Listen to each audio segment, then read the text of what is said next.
தாய் தமிழ் உறவுகளுக்கு வணக்கம். பாஜக படுதோல்வி, சற்று முன் வந்த செய்தி என்ற தலைப்பில் இந்த காணொளியை காண்கிறோம். சற்று முன் வந்த செய்தி, பாரதிய ஜனதா கட்சி படுதோல்வி. பஞ்சாபில் உள்ளாட்சி தேர்தல் நடைபெற்று முடிந்தது. வாக்கு எண்ணிக்கை இன்று ஆரம்பித்தது. வாக்கு எண்ணிக்கையில் பாரதிய ஜனதா கட்சி படுதோல்வி அடைந்துள்ளது. ஆளுங்கட்சியான ஆம் ஆத்மி கட்சி அமோக வெற்றி பெற்று முன்னிலையில் உள்ளது. இரண்டாவது இடத்தை பிடிக்க காங்கிரஸ் கட்சிக்கும் அகாலிதளம் கட்சிக்கும் கடும் போட்டி ஏற்பட்டுள்ளது.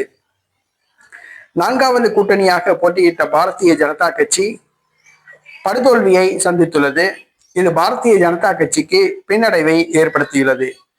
இந்தியா முழுவதும் பாரதிய ஜனதா கட்சி தில்லுமுள்ளுகள் செய்து வெற்றி பெற்று வரும் சூழ்நிலையில் பஞ்சாப் மாநிலத்தில் பாரதிய ஜனதா கட்சியினால் தில்லுமுள்ளுகள் செய்ய முடியவில்லை.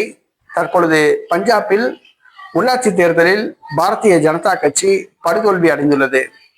பஞ்சாபில் பாரதிய ஜனதா கட்சி அடைந்த தோல்வி இந்தியா முழுவதும் அதிர்ச்சியை பாரதிய ஜனதா கட்சிக்கு ஏற்படுத்தியுள்ளது. பஞ்சாபில் ஆளும் கட்சியான ஆம் ஆத்மி கட்சி அமோக வெற்றி பெற்றுள்ளது. டெல்லியில் படுதோல்வி அடைந்த ஆம் ஆத்மி பஞ்சாபில் உயிர் பெற்று மீண்டும் எழுந்துள்ளது.